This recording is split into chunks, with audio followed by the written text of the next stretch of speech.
Hey, so let's get right into it. Have you ever felt like you're on a treadmill? You're working harder, maybe even earning more, but you're not actually getting anywhere financially.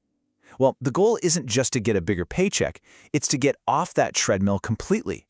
Today, we're going to break down a really powerful mindset shift that does just that, making your money start working for you instead of you always working for it. This right here, this quote is the entire game. It sounds so simple, right? Maybe even a little backwards, but really getting this one core idea is the key that can unlock a completely different financial future for you. So let's dig into what this actually means. So, this whole way of thinking comes from a story told by author Robert Kiyosaki. See, he basically learned about money from two very different father figures. One was his actual dad, a really smart, highly educated guy he called his poor dad. And the other was his best friend's father, a guy who dropped out of school but ended up a millionaire. And he called him rich dad. And wow, the difference in how they saw the world, it's staggering. Just look at this.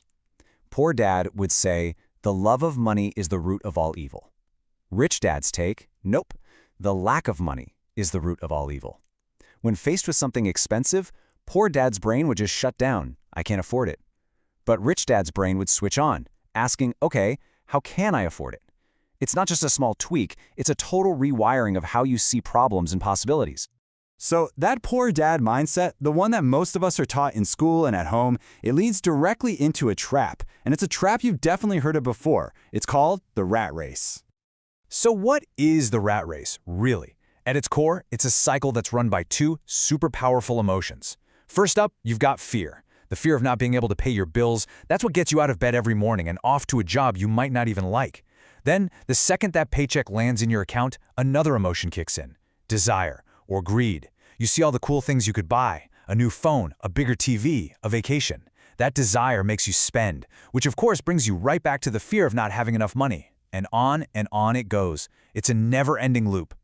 And here's what that trap actually looks like in practice. For most people, this is their reality. Money comes in from a paycheck, and then whoosh, it flows right back out again. It's gone. To taxes, to the mortgage or rent, to the car payment, to food. At the end of the month, there's little, if anything, left over to actually build wealth. You're just completely dependent on that next paycheck. And this is such a critical piece of the puzzle. The problem is almost never the amount of money you make. If your basic financial blueprint is to spend everything you earn, getting a raise just means your expenses get bigger. You get a bigger paycheck, so you buy a nicer car or a bigger house, and boom, you're right back where you started, just stuck in a fancier, more expensive cage. So how in the world do you get out of this trap? Well, it takes a massive mental shift, kind of a great unlearning, if you will. It's about getting real financial literacy, which starts by forgetting a lot of what we were told and zoning in on one incredibly simple but powerful idea. That's it. This is it right here. This is the entire foundation of financial freedom. You must know the difference between an asset and a liability. It sounds almost too simple to be true, but honestly, most people never truly grasp this, and it's the number one reason they struggle with money their whole lives. So, what's an asset? Super simple. An asset is anything that puts money in your pocket. That's it. Think of it like a little money-making machine that you own. Maybe it's a rental property that sends you a check every month, or stocks that pay you dividends, or a business that generates profit. An asset works for you. And a liability? Well, you guessed it, it does the exact opposite. It takes money out of your pocket month after month. This is your car payment, your credit card debt, your student loans. You see, a liability makes you work for it. And here it is, the secret in plain sight. Rich people spend their lives acquiring assets. The poor and middle class, they spend their lives acquiring liabilities. But here's the kicker. They think they're buying assets. And that huge misunderstanding brings us to a really controversial question. Okay, let's just pause and really think about this. I mean, we are all told that buying a home is the cornerstone of the American dream, our biggest and best asset. But based on the simple definitions we just covered, is it? Does your primary home put money in your pocket every month? According to this way of thinking, the answer is a hard no. Your house, the one you live in, is a liability. Now why? It's all about cash flow. Every single month, it takes money out of your pocket. You've got the mortgage, property taxes, insurance, repairs, maintenance. The list goes on. It doesn't generate a single dime of income. it's an expense. And just truly understanding this one thing can radically change your entire financial strategy.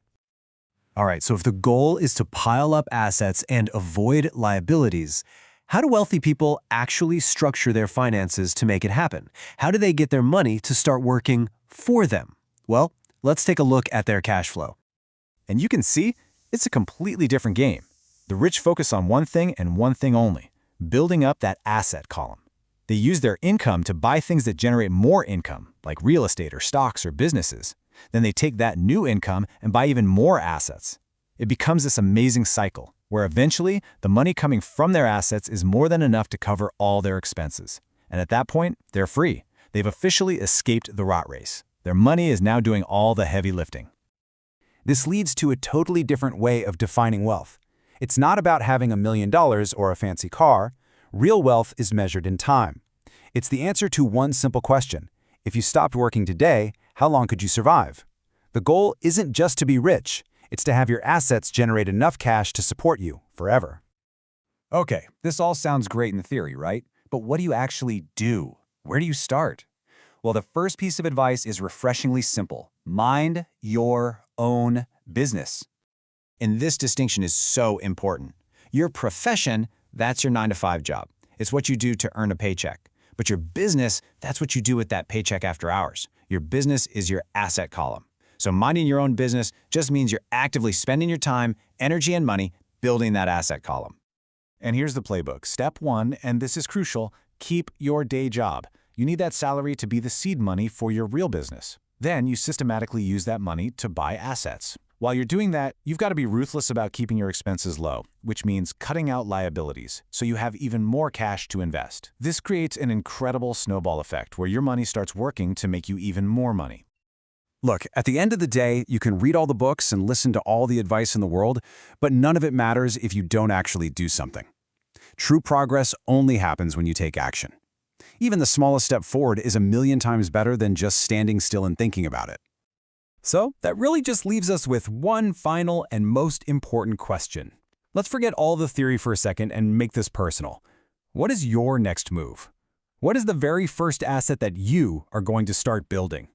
Will it be buying a few shares of a stock you believe in, saving up for a down payment on a small rental property, or maybe starting that side hustle you've been thinking about? The specific asset doesn't matter as much as the decision to start. So what will you build first?